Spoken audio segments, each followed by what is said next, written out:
Genesis chapter number 6. Vanhu vakanga vawanda panyika, vaodza mufambiro wavo panyika. Mwari afunga kuparadza vanhu nemvura.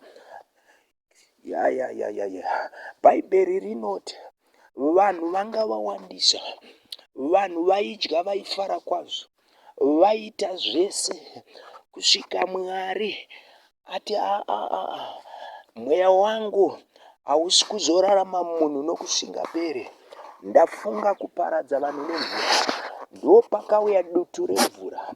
Vati ndinofara Mwari vasati vaudza dutu remvura.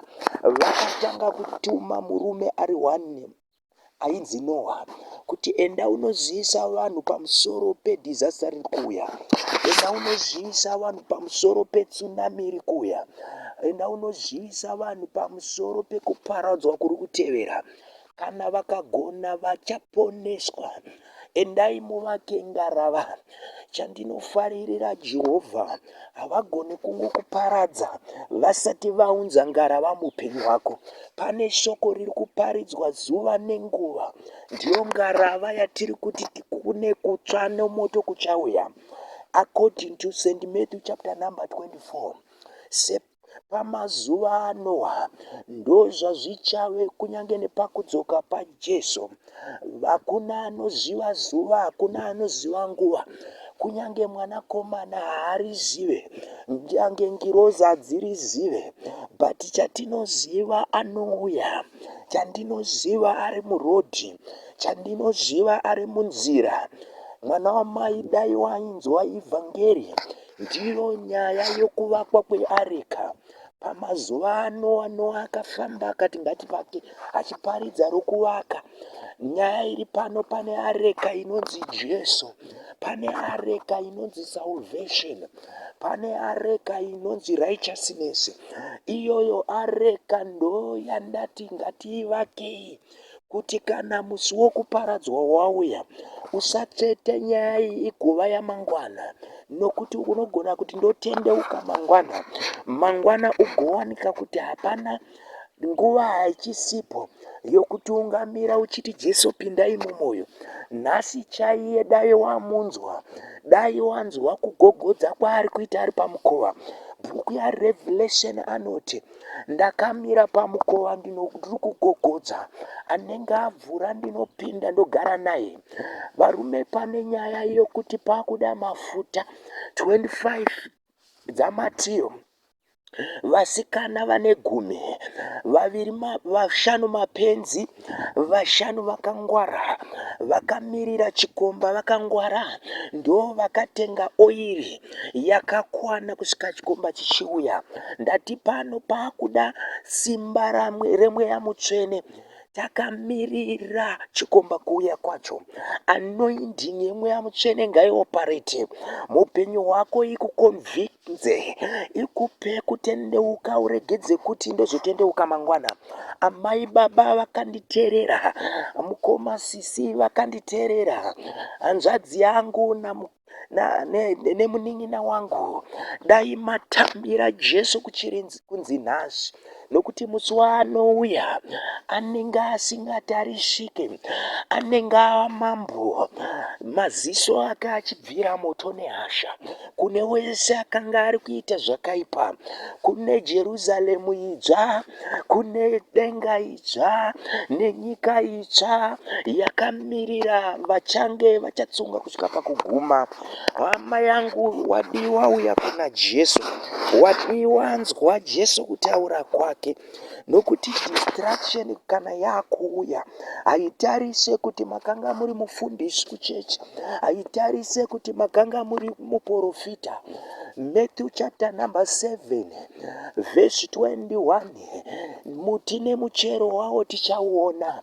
Vachauya zvakare kuna Jesu, voti taiprofita muzita renyu, voti taiparidza muzita renyu, voti taitaura nendimi muzita renyu, taidudzira hope muzita renyu. Oti kana kutombokuzivai, maiti maita sei? Taiprofita dede. Oti kuti kana handikuzivei, endai munoitira kwamaitira mabasa erima. Nyaya haisi pakuparidza, nyaya haisi pakuenda kuchechi, nyaya iri pakuva mwana waMwari, nyaya iri pakutendeuka, nyaya haisi kuva archibishopi, nyaya haisi pakuva reverend. Pane murume andinofarira pana John 3 from verse 3 going down, muchinzi ainzi Nicodemus, akaziva kuti hakuna kwandinoenda pasina kuzvarwa kutsva. Akaziva kuti ndimi ndinotaura nadzo, mitemo ndinodzidzisa, zvakare zvese tithe ndinobvisa, hapana chandisingaite, machechi services ndinoenda, but handina kuzvarwa kutsva. Akabva ati no, ndegedzai ndiemere kudoke, ndoda kuenda kuna Jesu usiku, ndoda kuenda nenyaya yokuva kuzvarwa kutsva. Jesu akati chichokwazviro kwazvo haungatongo pindi mushe hwekudenga kusvikira wazvarwa kutsva. Zikanzi chakazvarwa nenyama inyama, chakaberekwa nemweya imweya. Izvi zvanga zvabva pakuti abvunza Nikodhimo abvunza Jesu kuti ndingaite sei ndopinda mudumbu raamai kechipiri ero. Zvikanzi kwete kwete kwete Niko, nyaya iri pano ndeinodai, chakazvarwa nenyama inyama, chakazvarwa nemweya mweya. Hama mudikani, kuti unzi mwana waMwari, kunge watenda muna Jesu, kunge wati Jesu pindai mumwoyo mangu. Kana uriko ari kundinzwa anoti inini Evangelist, ndoda kuteera Jesu wamataura, get ready pese pandinoparidza, tsvaka nhamba dzangu ndikusvitse kuna master wako, nokuti haugone kuramba uri zvauri izvozvo. Hazvinei nechechi yaunopinda, hazvinei nemufundisi wako, hazvinei kuti unoenda kune Apollo here kana kuti unoenda kune Pauro. Nyaya ndeyekuzvarwa kutsva. Kana wazvarwa kutsva, denga rava rako hama yangu. Kana tazvarwa kutsva, dzuri painorira, vakafa vachimuka, vanomuka kunotongwa, vachienda kunotongwa, vanomukira kuenda kuupenyu husingaperi. Nokuti pamazuva acho, kunyange mabasa akanaka, anokuteverera. Dai Mwari watikomborera, dai Mwari atipa mweya wokuzvinzwa, dai Mwari atipa mweya wokusaizvidza shoko, dai Mwari atipa mweya wokusaidespisa, wokusairasa soko iri, dai Mwari atipa zvibereko mushoko ranhasi.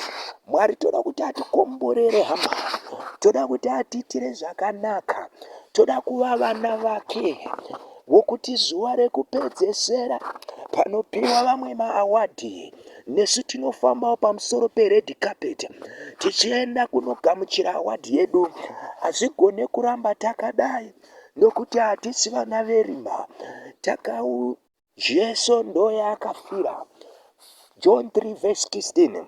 For God so loved the world that he gave his only begotten Son, that whoever believe in him will not perish but will have eternal life. Ndo zvakafira mwanakomana waMwari kuti atitsunungure pane zvakanga zvakatisunga.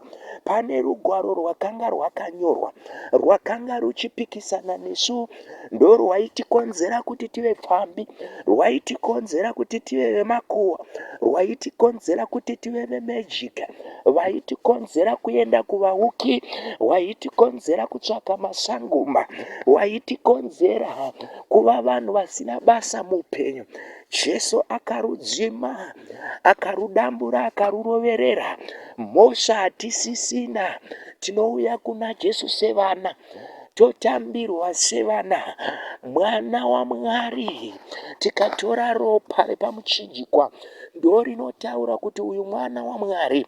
Ropa repamuchinjikwa, ropa repamuchinjikwa, harisi ropa rembudzi, harisi ropa remombe, harisi rezvikwirimba, harisi ropa rimwe ropa, asi ropa remwanakomana waMwari, iye anonzi Jesu Kristu, akafa ari murombo kuti inini newe tigova takabudirira.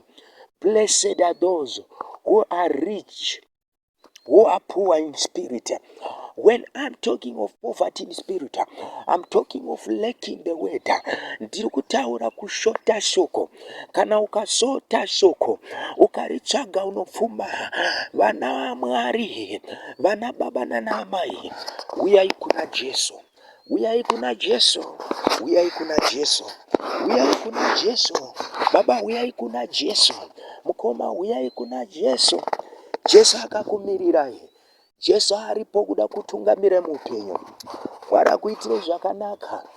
Mwari akukomborerei. Mwari akuitire zvakanaka. Get my number on this radio. Get my number here. I want to lead you to Jesus Christ. Ndoda kuti uende kuna master wako. Ndoda kuti uve mwana wa Mwari.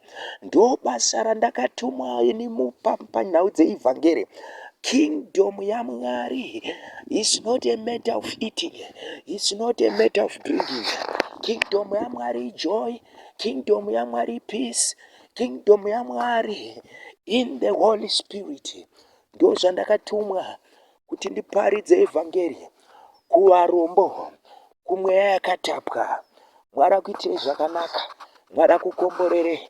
Regedzai tinamate kuna Mwari akatendeka, Mwari akarurama, Mwari anotiziva, Mwari anoda kuti tive vana vake. Mwari tauya, tiregerere kudarika kwedu, tiregererei mhosva dzedu.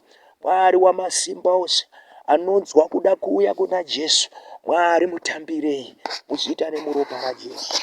Azviita Mwari, atenda. Amen.